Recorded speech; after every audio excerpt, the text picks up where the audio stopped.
So why using spiritual tools can actually keep women stuck inside the same relationships that compelled them to take the spiritual path or to seek spiritual advice. Hi everyone, I am Meena Puri. I help you resolve emotional triggers and patterns at the root so you can live your life with ease, joy, and confidence. So this is a much needed conversation. I follow the path of spirituality. I lead a very guided life. But I think there is so much myth and misconception when it comes to using spirituality in making your relationships better. So instead of making these relationships better, these actually, the same spiritual advice can keep women stuck inside those dynamic, more and more disconnected from themselves, and they are nowhere near in sync or present to what's happening in real life, what they are experiencing, or what's going on in their nervous system, in their body. So many times, what I call this, that you have heard the term, is spiritual bypassing, and how we keep doing the spiritual bypassing just so we can stay in the familiar, old, comfortable relationships, even though the relationships have completely made us disappear inside them. So let's go ahead and dig in. So one of the advice is stop having ego. We kind of blame men for having the ego. So we go the other way, actually have no ego. So for men, not, softening their ego is actually a good thing because it allows them to come to balance. But to tell women to lose the ego when they actually have no sense of self, they never developed a sense of self, is actually detrimental. That's why you disappear inside a relationship, because you don't know who you are. You have no sense of self. That's when we are misusing the spiritual tools before we have created a sense of self. In every human being, men, women, kids, doesn't matter, to exist in this human life, we all need to have a clear and a strong sense of self. Otherwise, to function in this life would become problematic. There's a difference between driving every relationship from ego without developing a sense of self. I think that's what we see in our counterparts, in many men. They just have ego, but they don't have a strong sense of self. If you have a strong sense of self, then letting go of the ego or not having the ego is not a problem. Ego isn't needed. But the question is, who is running the show? So to tell women who actually disappear inside the relationship, they have no sense of self. They don't know their likes and dislikes. They forget who they were before they enter the relationship. They disappear inside it to keep the peace, to save the relationship, to tell them, let go of the ego. They don't have anything to let go of. They've already disappeared inside it. So for women, if you are struggling inside a relationship and you've been following this spiritual advice, let go of the ego, it's the wrong advice. You do need to have some ego, or what I rather prefer to call it, a sense of self. So focus away from the relationship, come back to yourself. Who are you? What do you stand for? What do you like? What do you don't like? What brings you joy? What are you here to do?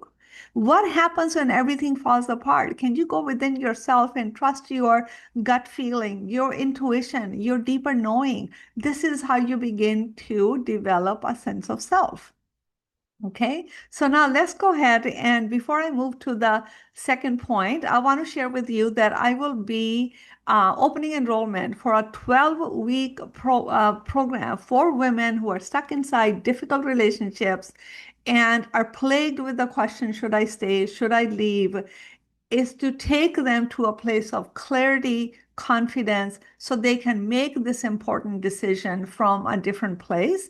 And it's based on my third book. It's called The Relationship Illusion: How Women Lose Themselves in Love and How to Stop. It's available on Amazon. So there's a waiting list or an interest list that I will post a link to in the video. If you're interested in this upcoming 12-week program, it's a new program. There's limited space. So you can click the link and to put your name to it, and then you will get all the details. Okay, now point number two is one of the things is surrender and let go. How's that going when you surrender and let go? When you surrender and let go of something that your body has already experienced, you are creating a greater rift between what the body has experienced, what it feels, and what you are telling it to think or to feel. You're creating a greater disparity. That actually what gives rise to that inner conflict is between your head and your heart, between your mind and your body. That's the conflict that's waking you up at 2 in the morning. That's the conflict that's giving you anxiety. So stop surrendering and letting go before you have resolved that experience somatically in the nervous system. Can you actually let it go, or are you just putting a mental layer over it? So what happens actually when you surrender and let go? You know actually what you're letting go of? You're letting go of yourself, as if what you experienced didn't matter, as if you were wrong to experience what you experienced, as if it's your fault that you felt that way. You're being too sensitive. So you are reinforcing the same things that your partner is telling you by surrendering and letting go. Stand your ground. You know what you feel. You're not dumb. You can trust what you felt. Once you claim what you felt, then you can figure out, how did I contribute to it? How did they contribute it? Then you resolve it within yourself. Then you let go. But without resolving it, the only thing you're letting go of is yourself. That's why you're disappearing inside a relationship. And the third one, I got to love this one: compassion and forgiveness. Or let's just call it love and light. The whole yoga community, the whole spiritual community is just love and light, as if the love and light is just going to fix all the problems. It is not. This is also another biggest way to bypass the reality, escaping the reality, because you don't know how to deal with it. Not everything cannot be resolved with the love and light. Compassion for who? Yourself. So what happens in that compassion, we outpour it to everyone else, but we forget ourselves in the equation. You need compassion. You need to brace yourself and pat yourself on the back. Nobody else is going to do it for you. Okay, so before you pour out that compassion to the other person, to your partner, before you understand all of his childhood wounds and that's why he is the way he is, first of all, it's not your job. Secondly, let go. That's what you want to let go. Let go of understanding the other person. I want you to come back to understanding yourself. Compassion for yourself. Forgiveness. Forgiveness is great. But if we just use it as a blanket statement, you are putting yourself in the same place that caused you harm to begin with. Forgiveness does not mean that you excuse behavior that is harmful to you.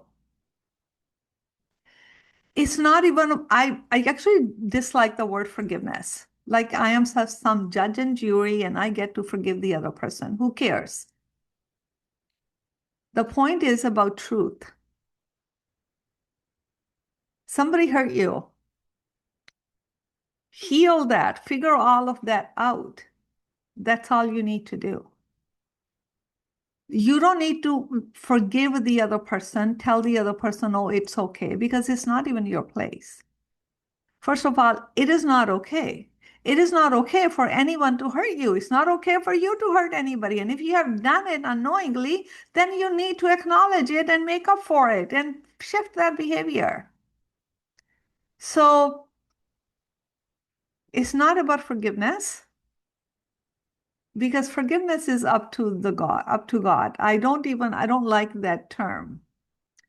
It's what was true for you. What did you feel? What is the truth for you? Can you heal what you felt from there, whatever that you think you need to forgive? And when you have done that, then you have done that. It's about you. Come back to yourself. So these are the three things that I pointed out. Number one is the whole thing about the not having the ego. Please develop a sense of self with the things that I just mentioned. Secondly, letting go. What is it that you're letting go of? Number three is that compassion, the forgiveness. You have excluded yourself from the equation. Include yourself in it.